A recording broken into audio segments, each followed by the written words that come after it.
Hi, everyone. Good morning. Welcome to the Apprenticeship PHL 2021 Symposium, our last day of regular programming. Tomorrow, I hope you'll join us for our closing plenary featuring a few special guests. But thank you for joining us today. Again, if you haven't already, feel free to throw your name and affiliation into the Whova chat. My name is Cassandra Shabney. I am the Apprenticeship Program Specialist at Philadelphia Works. Philadelphia Works is a proud member of Apprenticeship PHL, the host of this past 2-week symposium.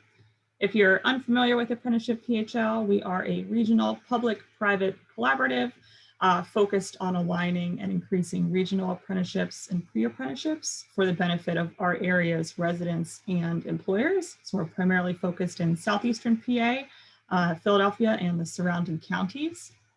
I'm really grateful for all of the 17 members of Apprenticeship PHL for helping to put together this symposium. It wouldn't be without their expertise and insights that we would have put it together. So I'm really thankful to them, and especially for those who have been panelists at some of our presentations. You're seeing a few of them today. And if you've joined us any of the other days, you've seen a few of our other Apprenticeship PHL members. So thank you to them. What can Apprenticeship PHL do to support you? What do we do? So we do outreach, education, and awareness, events just like this symposium. We also assist employers and their partners with apprenticeship registration, helping throughout that entire process. Once a program is registered, we are happy to provide technical assistance to those programs, assistance with recruitment, with figuring out how to manage their program, how to grow their program. Related to that, we can assist apprenticeship programs with pursuing local, state, and federal funding. And we also strive to foster regional partnerships so that apprenticeship programs can thrive. Related to that, one of the reasons we really like our event platform is that you can network with other attendees outside of these sessions. So I welcome you after today's presentation to head over to that attendee tab. You can see the over 260 people that have signed up, view their profile, send them messages. And then you can head over to the community tab to view resources, see post job openings, suggest virtual meetups, and just generally network with folks who've been joining over the past couple weeks. A little bit of housekeeping for today. So all of the attendees are muted with their cameras off. Our session is being recorded. So if you had a colleague who couldn't make it today, they'll be able to view it at a later time.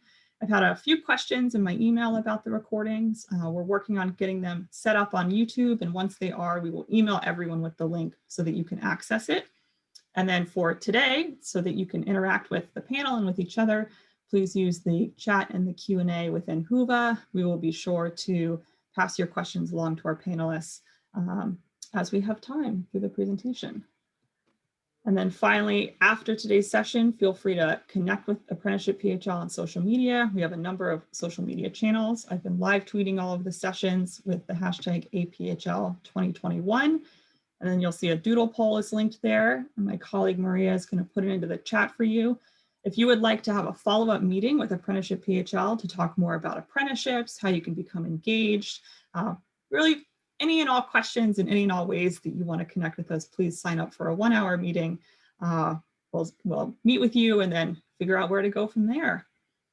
And then without further ado, I'd like to stop sharing my screen and I will turn it over to today's moderator for this presentation, Barbara Stanford Allen. She's my colleague at Philadelphia Works, and she oversees the Southeastern Pennsylvania Manufacturing Alliance, also known as SEPMA. So Barbara, I will turn it over to you. Okay, well, thank you, Cassandra. I think that I'm unmuted. I sometimes have that difficulty. I want to say, first of all, thank you for all who are on this conference call for investing time with us. As Cassandra said, my name is Barbara Stanford Allen, and I am acting as your moderator today for this panel. Our goal today is to provide you with some information that will help you come away with something, a new idea, a fresh perspective, a new strategy about apprenticeship programs and building a talent ecosystem. So here is the format that we're going to follow today to give you an idea. We're going to take a few moments for each of our panelists to briefly introduce themselves and tell a little bit about their background. And then I will kick off the conversation by asking questions that draw out some of the high-level themes about apprenticeship and building an ecosystem and trends we should all be thinking about. And finally, what we're going to do is we're going to have time, hopefully, for you to for us to answer some of your questions, specific questions that you have been thinking about, to help you navigate the opportunities and the challenges to implementing successful apprenticeship programs. So without further ado, I'm going to start with panelist Stu and ask if you would introduce yourself and tell a little bit about who you are and what you do. Good morning, everyone. I'm very honored to be on this panel. I work now with a couple of national programs. One is Jobs for the Future, where we're working off of 2 U.S. Department of Labor grants, one to promote apprenticeship in manufacturing, actually to promote diversity and equity in manufacturing apprenticeships. And the other is to support opportunity youth having access to apprenticeships. I'm also working with the National AFL-CIO Working for America Institute on a manufacturing initiative. I had the good fortune to work with folks at Keystone Development Partnership over the past 15 years and been working on my own right now. Thank you, Barbara. Okay, thank you, Stu. Our other panelist today is Theresa Collins. Theresa, you would introduce yourself? I think you might be muted. Yeah, I'm so used to being on mute. It's difficult to take it off, but I'm Theresa Collins. I'm the Interim Executive Director at District 1199C Training and Upgrading Fund. I have a background in health and early childhood development, and we currently operate a number of apprenticeship and pre-apprenticeship programs for youth and adults, direct services support, early childhood education, nurse aid, behavioral health, and we stay pretty busy with our apprenticeship programs. We're also a licensed nursing school, so we have a nursing school for LPNs and in the process of taking that to a registered nurse program through an apprenticeship program. Thank you, Theresa. And last but not least, Tara Toms. Hi, everyone. I'm happy to be here today, joining these other panelists and you, Barbara, for this conversation. Like you said, my name is Tara Toms. I'm the apprenticeship coordinator at Keystone Development Partnership. I manage and oversee a apprenticeship program for workforce development professionals and others within the regional and statewide ecosystem that contribute to apprenticeship programs through providing technical assistance and otherwise supporting the development, creation, and sustainability of apprenticeship programs. And I'm really excited about that work. I come out of organized labor and worked in support of SEIU for a number of years before coming over to the workforce development side of things. And really when that light bulb went off for me between the connection between what we can do with career pathways that are being developed through and with the partnership of unions, and then all the work on the workforce development side to create these family sustaining opportunities through apprenticeship. I really just got excited and passionate about this work and really serious about trying to do everything that within my power to advance apprenticeship as an equity building strategy and as a way to strengthen communities and invest in people. So happy to be here, love the work, and excited to see where this conversation goes. Okay, thank you, Tara. Well, we have some very experienced and engaged panelists today. So one of the things that I was wondering when I was asked to moderate this panel, the first question that I asked is, what is a talent ecosystem? And Theresa, I'm going to call upon you to kind of fill in the dots, and also our other panelists as well. What is a talent ecosystem? Well, when you said that, Barbara, I had to really think about it because I've never thought of the work that I'm doing as an ecosystem. So having that love for health background, I looked it up and it talked about a community of organisms and environments, collaborative activities or processes based on relationships, efficient, easy for energy to flow through the system. So I thought, wow, that sounds like apprenticeship, that we're having collaborative relationships with intermediaries, higher eds, the business owners, the apprentices, and workforce boards and other community partners who are engaged. And I also thought that it meant creating a system of flow with equity embedded all throughout that ecosystem. So for us, without the, we couldn't have an apprenticeship program or pre-apprenticeship if we didn't have the key partner, which is the employer. And then also the apprentice. So to me, they're key. But without the work of, in our case, the intermediaries and the higher eds, we wouldn't have work processes or related technical instructions to support our apprentices. And then the workforce board and funding, and in the case the state supporting that whole model. So that's for me, that's how I started to look at the work that I'm doing as an ecosystem, and the energy that's flowing, of course, is, all the energy, conversations, excitements, pathways is part of that energy, where apprentices can have a clear, defined pathway from the beginning to the end. So just starting it off, I think we could have that conversation, but I really had to think that it is an ecosystem. They're all interrelated, and the thing that's often left out, I think, our ecosystem is the that we're building equity. So equity is woven all throughout the ecosystem. So I threw that into my ecosystem. Okay. All right. Thank you, Theresa. Tara, you're working on a regional level. And so building a talent ecosystem, I don't know if it looks a little bit differently to you, but could you elaborate a little bit on that? Sure. Well, and I really liked what you said about the kind of the interconnectivity and the interdependence in these organizations that have to come together for apprenticeship programs to be successful. I think one thing that's so powerful, I mean, it can be a challenge, but I think one thing that's so powerful about the apprenticeship as a strategy, as a workforce strategy, is how we have to form these alliances and partnerships to get this work done. No one employer can do it all alone. No one nonprofit can do it alone. Like we have to sort of have these multiple pieces to support a healthy program. So just that, like that opportunity to connect is so valuable, because then it kind of becomes like a snowball. It has a snowballing effect, right? If we can succeed together in one area, there's more opportunities for us to translate that to other areas as well.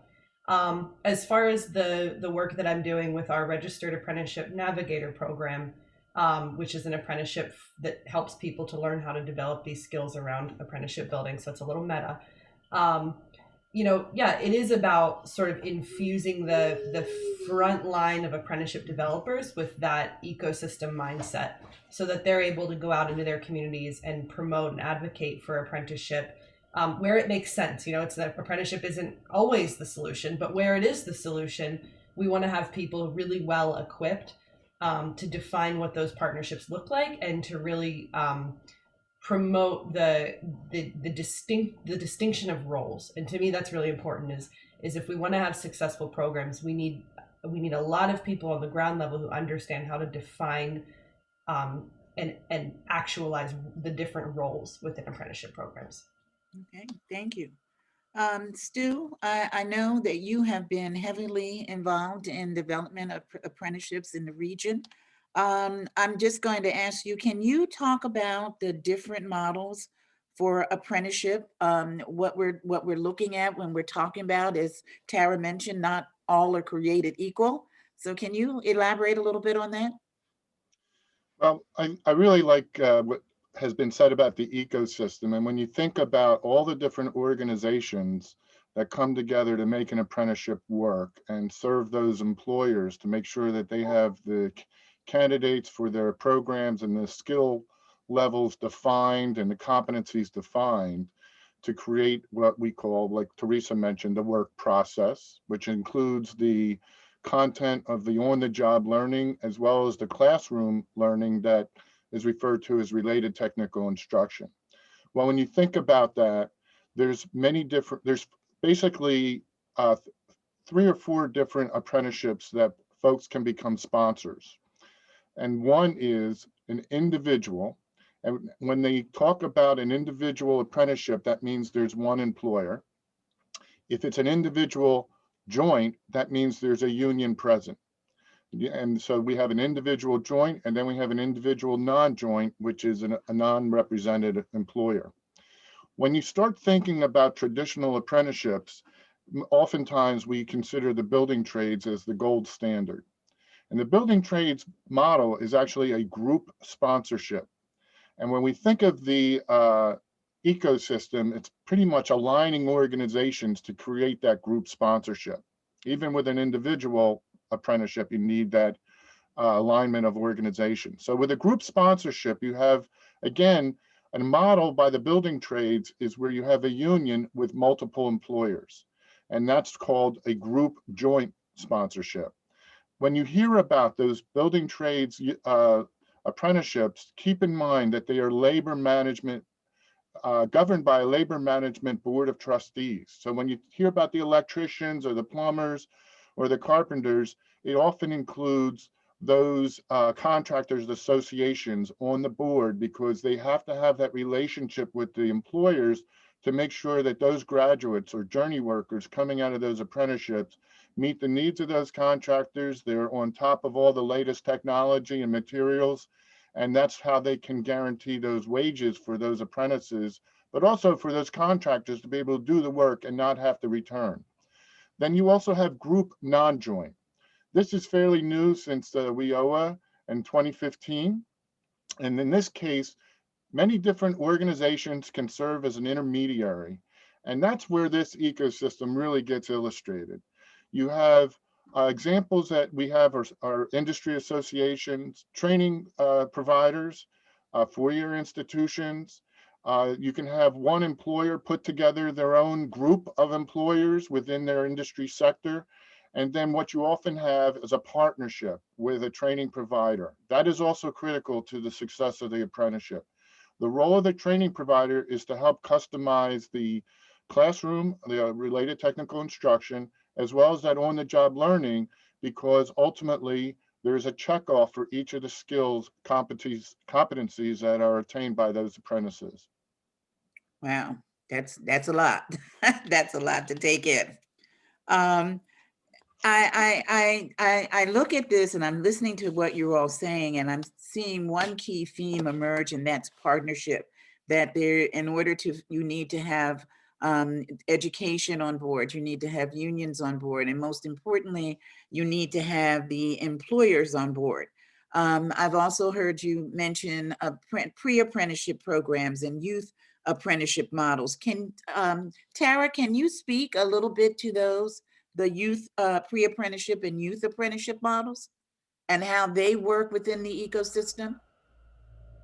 Sure. And I mean, again, that conversation is about connectivity, right? So if we look at, an apprenticeship program where maybe, seats are limited, there are these sort of entrance requirements, or a person needs to be at a certain level to be set up for success, then we need to kind of determine, based on what that program requires, what is the pathway to entrance, or how can we create fair and open and accessible opportunities for people to get to the point where they can access those apprenticeship opportunities. Oh, sorry, my computer just froze for a minute. Can you still hear me? I can still hear you. Okay, great. I'm back. Just a little bit. So, where was I? So we want to figure out these pathways toward apprenticeship, and that's where pre-apprenticeship comes in. And often with youth, it's also about starting early enough that they're sort of being primed and prepared in the ways that will help them to succeed once they reach their application or their entrance into apprenticeship programs. So I think that one thing that's really important with developing pre-apprenticeship is that it's really informed by that opportunity at the other side, that it directly is influenced by and really determined by the actual employer need, the actual apprenticeship need, and skill that would be valuable for that person to enter into the program. So it's about really creating that alignment and connection. I think pre-apprenticeships are really, hot. Everybody wants to develop pre-apprenticeship. And so we're always talking about, okay, develop pre-apprenticeship, but define outline that pre-apprenticeship, or develop it to directly articulate to an apprenticeship program. Does that answer the question, or can anyone kind of? You're on mute, Barbara.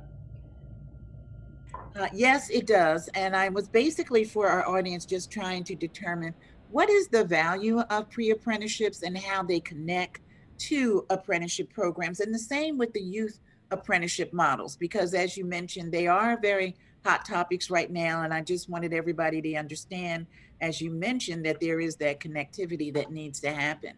Theresa, 1199C has pre-apprenticeship and Mhm. apprenticeship programs. How did you connect them?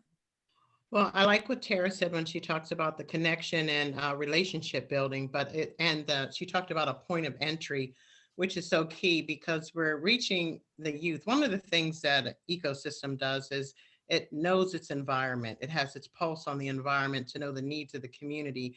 And creating pre-apprenticeship programs or reaching the high schools for the younger students is a way, another workforce strategy to start engaging a youth early on to lessen that achievement gap and knowing what the needs are. And so designing, what she talked about was designing programs that meet the needs of youth, which is key, and also starting them early on that career pathway. So not just stopping one place. For example, we have the early childhood pre-apprenticeship program. So in high school, they're getting either that CDA or courses towards their AA degree. But then once they're linked to an employer, they're able to move through that pathway and obtain an AA or a bachelor's degree. So I think it's just a great way to pique the interest of youth who are ready to get into the workforce and ensuring that they're skilled and have some training before they enter maybe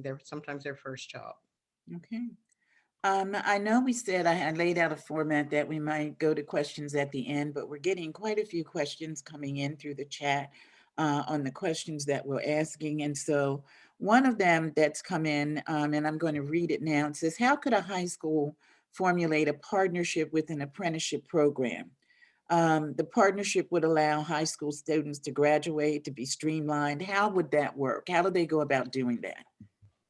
Well, we worked closely with the state, and others can answer, and work closely with the school district and the local community college. So part of this I wanted to mention when Tara talked about a design, it often means including the higher ed to see if some of this coursework can be contextualized, and also if it can articulate into college credits for the students. So it would mean building the relationships with those key partners. Okay. I'd like to add to that. The 1199C Training and Upgrading Fund has a terrific model for that. There's a lot of efforts in the city to do this. I've been working with Philadelphia Academies that has created these advisory boards for some high schools, for example, MassBomb. And MassBomb is working with PICO to develop a pipeline into their apprenticeship. I'm also working with the Community College of Philadelphia and the Steelworkers local to create an apprenticeship that would feed from high schools into a pre-apprenticeship that the Community College of Philadelphia has for industrial mechanical maintenance. And that would feed into the apprenticeship for the steelworkers represented employers like PCI Pharma. What is really significant is that high school students, once, like Theresa said, if the curriculum is coordinated with the apprenticeship and the sponsors acknowledge that those courses are valid for their apprenticeship, those high school students can graduate with what we refer to as advanced placement. Similar to what you hear about when the college-bound students go and take courses and they get college credit. Well, this same type of relationship can be established for high schools with apprenticeship programs. So when the high school student graduates, they may come out and be in the middle of the first year or even in the second year of a 4-year program as far as the related instruction goes. And then if we have what sometimes used to be referred to as internships, but now can be registered as pre-apprenticeships in Pennsylvania, you have the option where the high school students can go do some work at the location for the employer, and those on-the-job learning hours can count towards the apprenticeship. I turn it back to Theresa and Tara if you have other examples.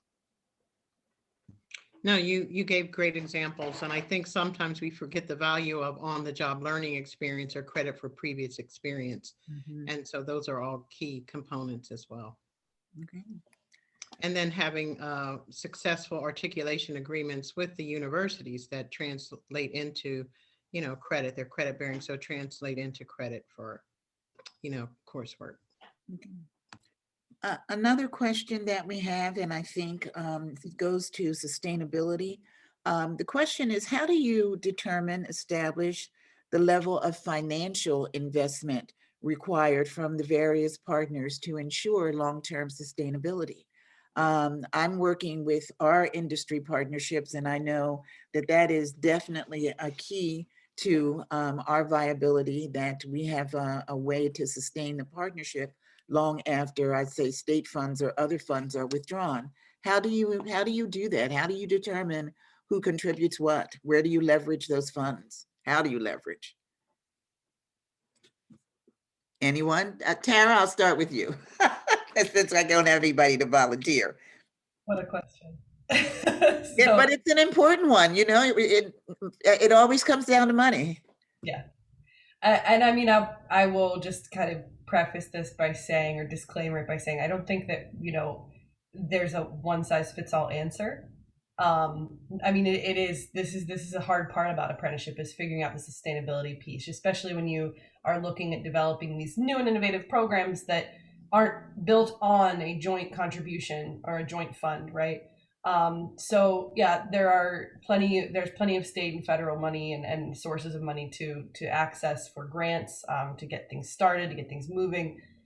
There's ways to, we owe a funding that comes with participants into these programs, as well as just leverage what kind of currently exists. But in terms of building sustainability, I think that it really is case by case and is determined by, like, what are the long-term goals and sort of outcomes that an employer is looking for out of this apprenticeship. And one thing that I really advocate for is, like, we have to remember that apprenticeship is a job, that your apprentices are working, they are adding value to your company while they are being trained, increasing over time as they continue further down their training. And that, we can look at these sort of wider statistics around what is the overall ROI that we calculate on a federal level or state level. It's like $1.47 for every dollar spent. So we know that these are worth investing in. The apprenticeship is a worthy investment.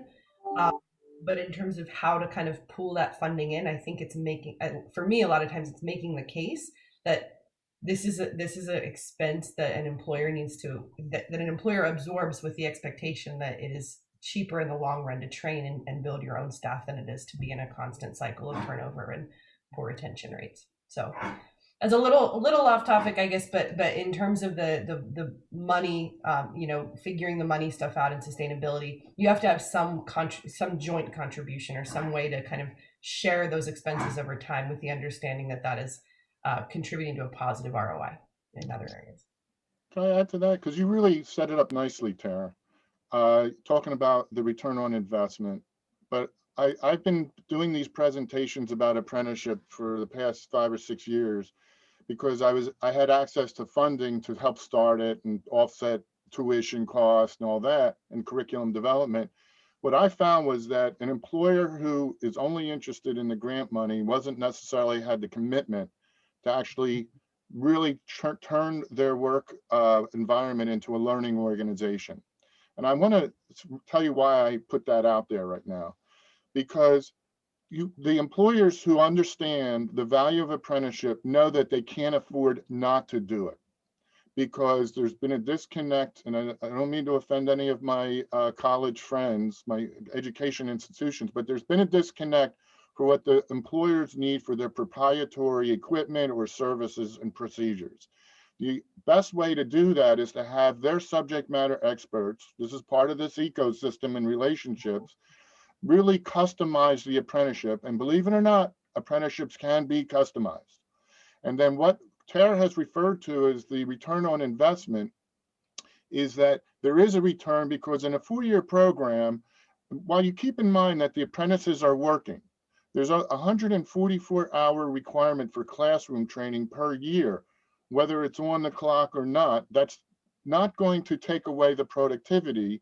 And a lot of my building trades apprenticeship coordinator friends tell me that somewhere in the second year, mid-second year, going into the third, those apprentices are working at somewhere between 75 to 90% of capacity of their skills.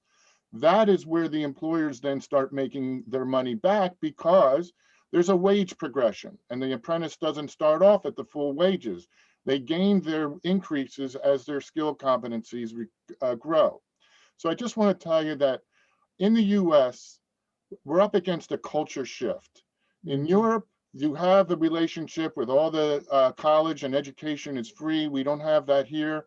And employers expect folks to show up at their door ready to work and have all the skill competencies. It's not working. We have a crisis now with my age group retiring and a lack of skilled applicants. So sustainability is the commitment of the employer. So yeah, they have to put some skin in the game. There's plenty of grant funding coming out. The Biden administration is going to turn that faucet on pretty soon. And then you have the Workforce Innovation and Opportunity Act funds that the Career Leads can provide to leverage all the other grants.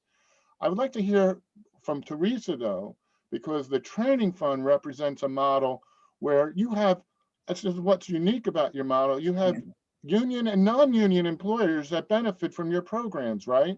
And you are managing not just the union members who contribute to the training fund, but you have a very unique model. Would you mind clarifying that, please? I don't really know that I can clarify it, but we do have a unique model where we do service the union members and community members. But back to sustainability, and I know that's sustainability as well. I think our work is really with the employers, because we know that we need to build the money. We know what Tara said, finding the funding that's available and thinking about sustainability. But I think our work really is with the employers. Because if we can have the employer focus on, this is actually a workforce strategy that's all in your hands, you're building that workforce, and that in itself is sustainability. You're having control what happens in your environment, and I mean the wage increases and all, but at the end of the day, you're building a skilled workforce.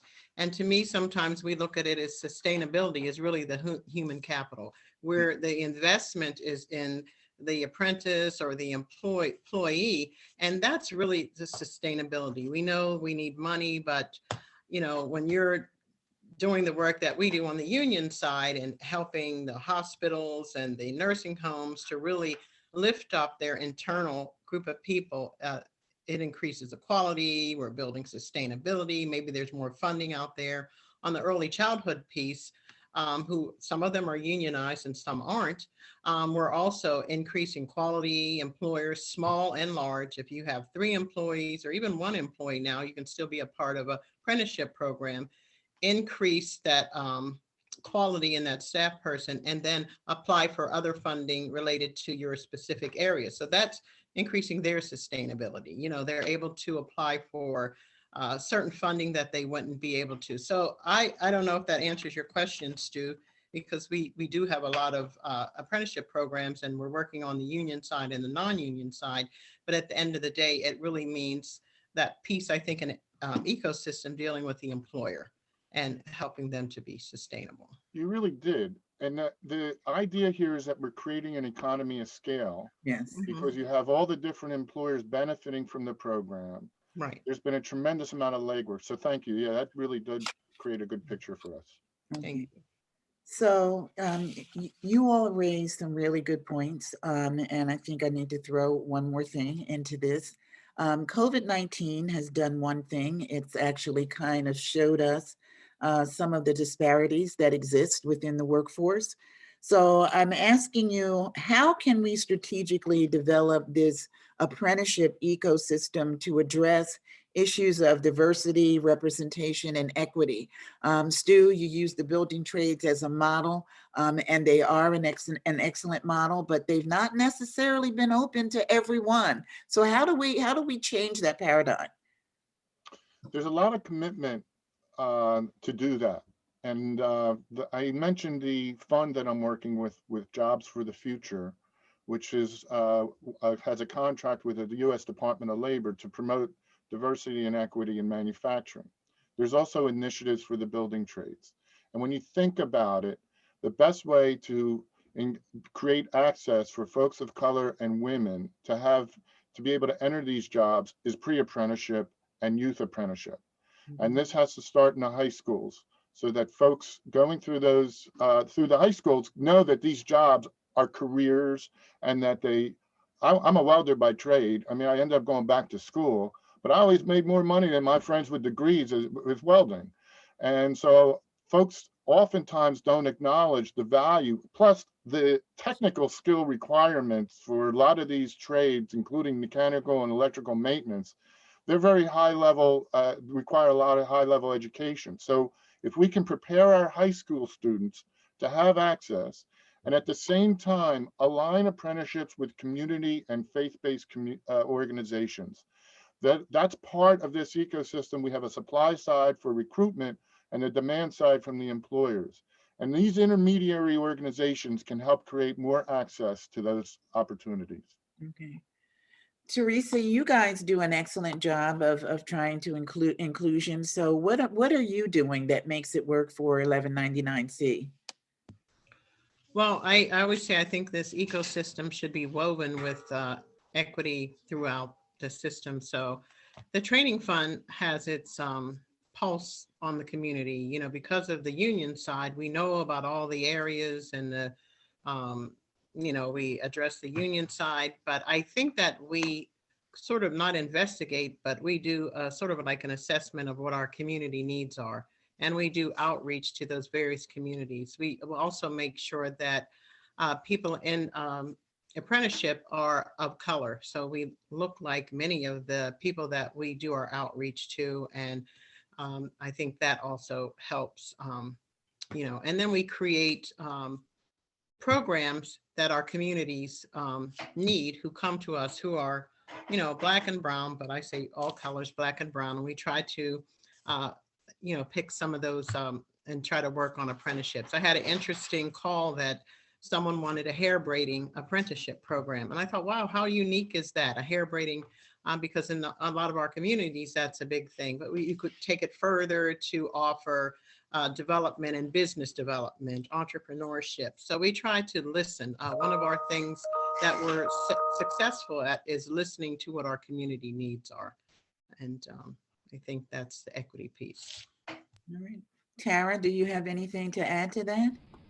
Well, I mean, absolutely. Yeah. Listening to what the community's needs are is so crucial. And I think, you know, in developing programs and figuring out, you know, okay, well, we're going to create this apprenticeship program, which, by the way, I mean, we're doing work on the pre-apprenticeship side to create these pathways and pipelines, and we want those to be equitable. We want those to have open opportunities for everybody to, you know, come in and explore those jobs and figure out if it's the right fit for them.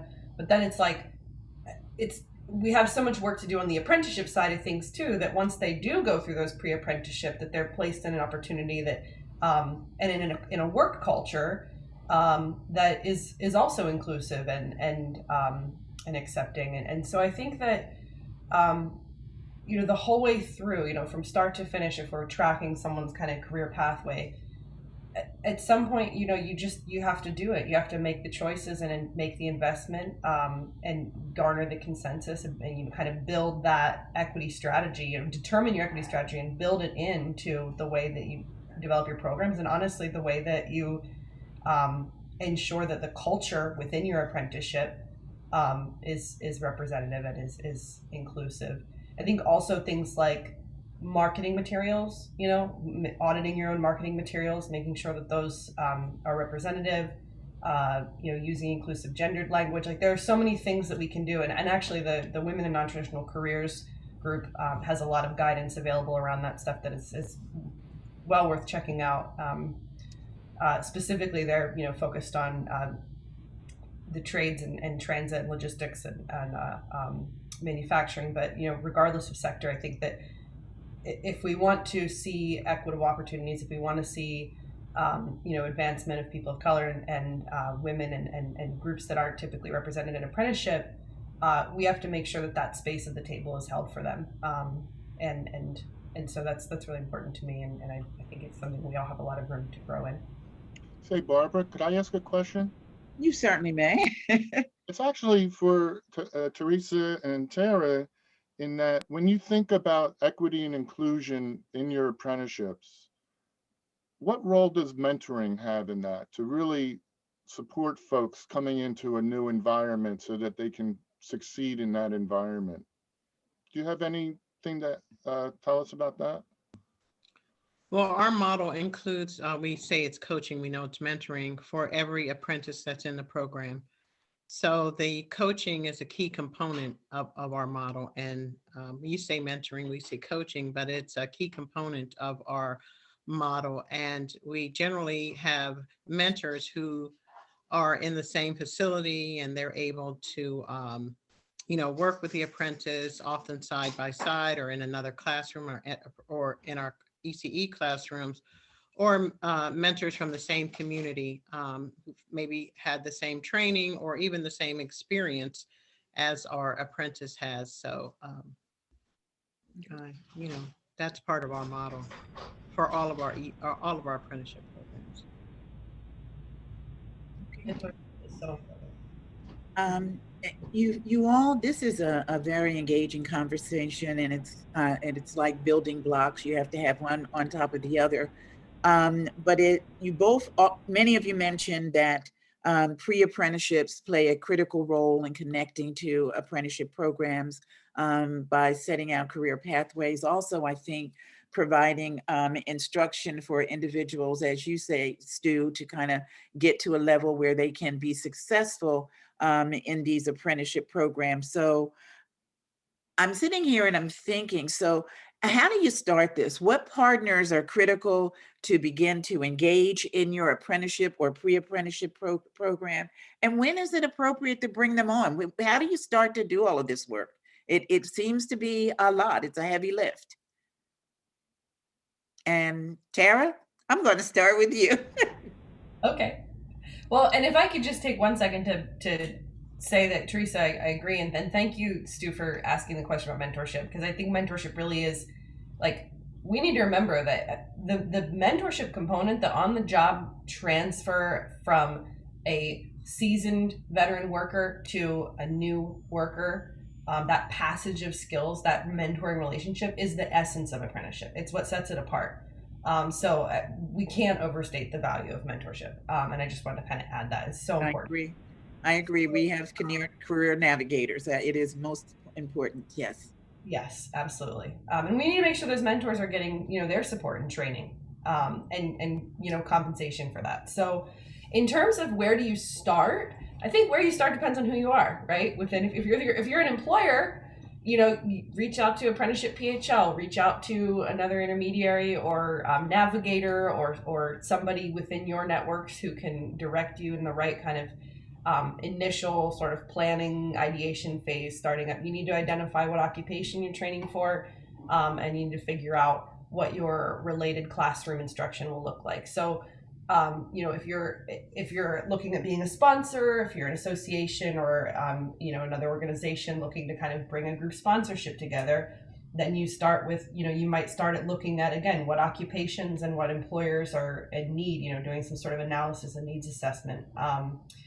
If you're a training provider, I think a lot of times we look at, if there's existing curriculum that could be a part of an apprenticeship program. Again, it goes back to finding those right partners, those key influencers, those key kind of stakeholders that would make up a successful ecosystem around an apprenticeship program. So, I think that a lot of times, the first step is that ideation phase and needs assessment, and really finding a good intermediary and a good navigator to help you walk through the steps, which, is hopefully what we're building through our registered apprenticeship navigator program, is the folks who can really provide that, first level of technical assistance. Stu, you have anything to add to that? Yes, everything that Tara said is really what is required for getting something started. So there's roles. There's different roles for different organizations. The first office to a contact is in Pennsylvania. For those of you in Pennsylvania, Pennsylvania is a state-governed agency. Some states, such as New Jersey, are served by the Federal Office of Apprenticeship.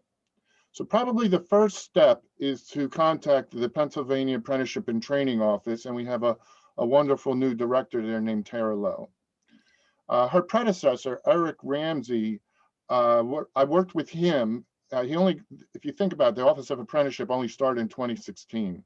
So this is all very new for them to actually be part of this as serving as a support system for employers. So I worked with Eric for a while when I was with Keystone Development Partnership and realized there was a real need for intermediaries. And Tara mentioned the KDP, short for Keystone Development Partnership, the Navigator program that is in partnership with Philadelphia Works. And I just happened to hear that, Tara, you're recruiting a new cohort. Well, we just had a cohort grad. That was a shameless plug. All right, so we had a cohort that just is in the process of graduating, and each of them, so we have some folks from the Career Links, we have some folks from the unions, we have some folks from Community College of Philadelphia, and in the surrounding counties.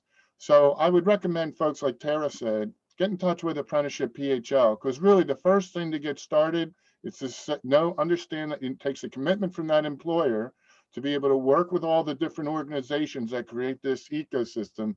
But once it gets that synergy going, we found that many employers not only benefit from it, but they've been able to take over what the building trades refer to as market share in their sector, which means they have more business and they can hire more people.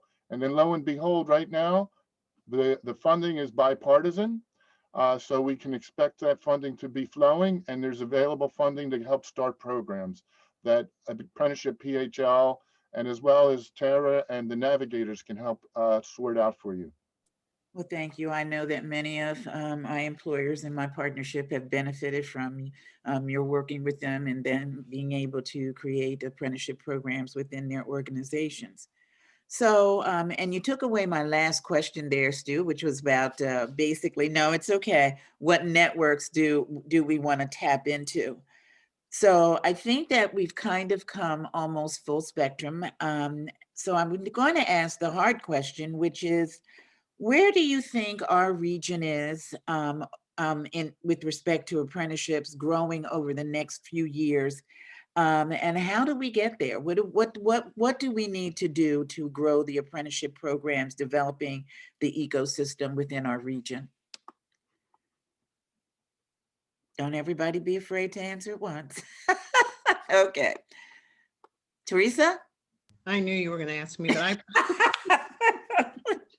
I personally think that it's growing. We need to continue to reach across the aisles and partner with each other. You know, sometimes I think programs tend to silo, but I think now it's the time that we all connect and sit together at one table and try to develop and see which program has that expertise and help support each other in building apprenticeship models. I just have this thought that post-COVID, and I'm sure we'll get there, that there will be so many people who are looking for great opportunities to work or maybe change their skills or build skills and just really motivated, and that we should all be able to send them in one direction or another direction to each of those at the table so that we can continue to build a workforce that I think has been really hurt by the pandemic and specifically in Black and Brown communities. And we need to be there waiting with our doors open and able to provide apprenticeship programs. And I think we do a good job at it so far. But I have one question with that. So there are going to be a lot of people who are going to be looking for work, many of them looking to transition into other types of employment. But the apprenticeship programs, I mean, it's about, what is it? Supply and demand, more or less, because you have employers who are critical to this, but they're not going to take on more than what they can actually hire. So how do we manage that? How does that get managed in developing our ecosystem within the region? You mentioned reaching out. I know, Stu, you've been a big champion of manufacturing partnerships coming together to look at what they could put together with respect to an apprenticeship program that they could all benefit from. So I'm just wondering, how do we get that? How do we make that happen? Well, I think we're fortunate here in Southeast Pennsylvania. I really believe there's a synergy. And I want to call out some names, and forgive me if I don't mention all the folks that are making this happen. I mean, what Maria and Cassandra have been doing with the Symposium and Apprenticeship PHL, it was like started with folks like Mark Genua and Edison Ferry. I think Pat Clancy has provided tremendous leadership with Meg Shope Capel. From the 1199, we have Cheryl Feldman, was a great leader in the region. Jim Fode's on this call, so we have the national federal office with him and Ron Leonard. So between them and the Office of Apprenticeship, the Apprenticeship and Training Office in Harrisburg, I really think the first thing for folks to do is to get in touch with some of us. And the Apprenticeship PHL can provide a clearinghouse for that. And then once that happens, we hope that Tara's program with the navigators has somebody that's within your industry sector or in your locale that can help you sort out all the details on who to actually contact to get started. The first step, like we've been saying, is the employer. Once those employers decide that they have a need and that the apprenticeship is their decisions for how to address it, then there's plenty of folks here to make it happen. I hope that answered your question, Barbara. Yes, it did. We're coming to the end of our time, and I just want to make sure that we have time to take questions or to answer questions that have been put in the chat box. So I'm going to flip over to them, and we do have one question from Patience, who wants to know, how do you work with high schools to embed a curriculum that incorporates work-related competencies so that they can be prepared for apprenticeships? Tara, you wanna field that question? So, I mean, I'm assuming that that's speaking from how does a higher education work with high schools? I mean, I think building that relationship, having a flow, a clear flow of information and guidance and sort of just a ongoing conversation about what's needed is important. There's tons of resources available on how to do needs assessment, how to do different sort of quantifying processes to see, what exactly are those skills that are needed and how do we incorporate them into high school curriculum.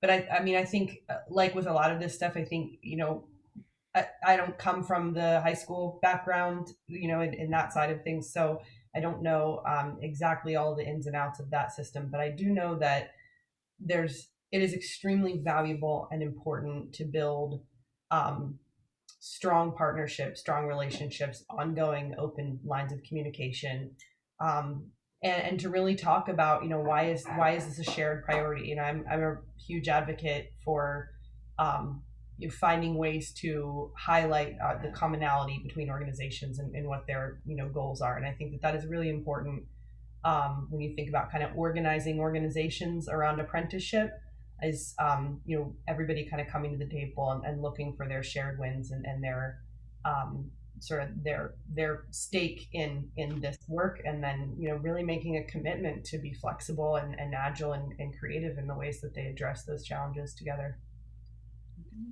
Can I add something to that? Yeah. I'm hoping that we can see some links to the Pennsylvania Apprenticeship and Training Office, because that has like how to get started. The U.S. Department of Labor has a website about how to get started.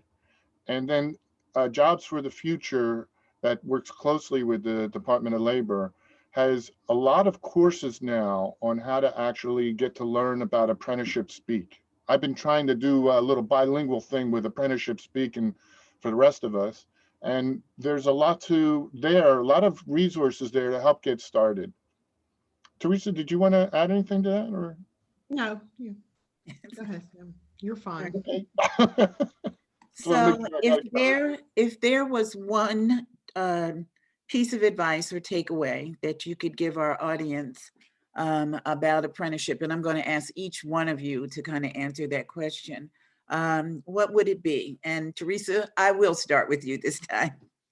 I just knew it.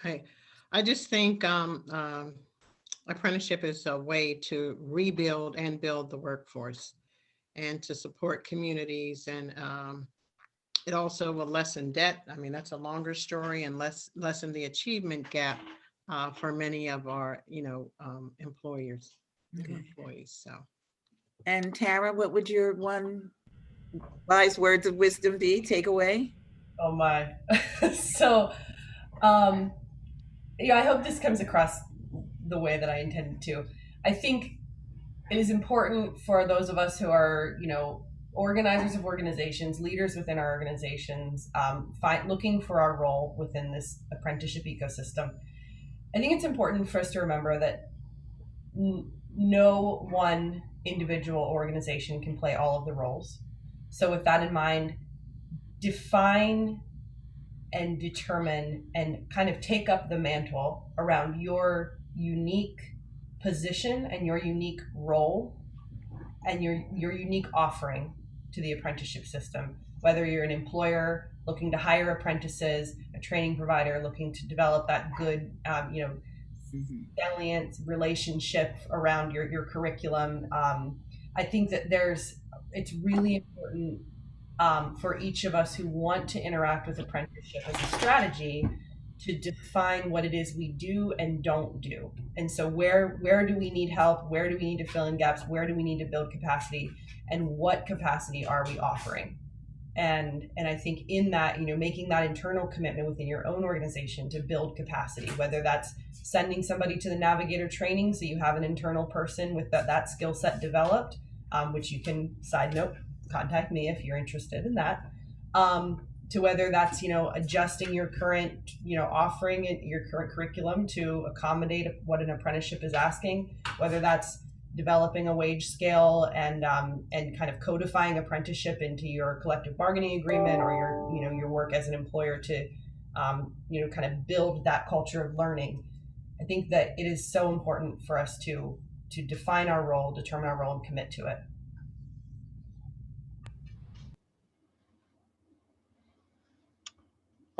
I'm not good at reading lips, Barbara, but I have a feeling you're saying I'm up here. So Sorry, I'm sorry. And I'm saying we're at the end. And so you have 1 minute for your wise I words. don't want to stand between this and lunch for folks. I can't add too much to the wisdom and insights that my colleagues have provided here. We only want to talk about how the return on investment really is shared by so many folks that make an apprenticeship successful.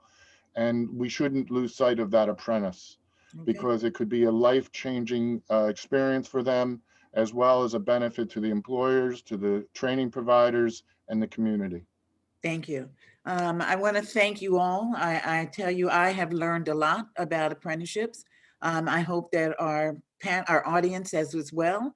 And I hope that they will take advantage of your expertise and reach out to you. So again, thank you so very much for taking the time to share your wisdom and knowledge with us today. I'm going to turn this back over to, I believe, Maria or someone to close us out. Thanks, Barbara. I hope I'm coming through okay. I just got that, my internet is Cassandra, unstable. I'm sorry. Thank you. But thank you everyone for your expertise and knowledge sharing today. We put a lot of information from what everyone said into the chat, so I hope you can have, maybe a few hours this weekend to look through all the resources that we've been sharing. I hope you'll join us again tomorrow for our closing plenary. I cannot believe it. We're finally there. It's been a months-long endeavor putting the symposium together. Thank you for joining us and being here with us. And again, if you want to sign up to chat more about apprenticeships, how you can become connected, definitely fill out that doodle poll. We'll meet with you for an initial hour, and then we'll go from there. We'll see what needs you have and how we can support you through Apprenticeship PHL. So thank you, and see you tomorrow at 11 a.m.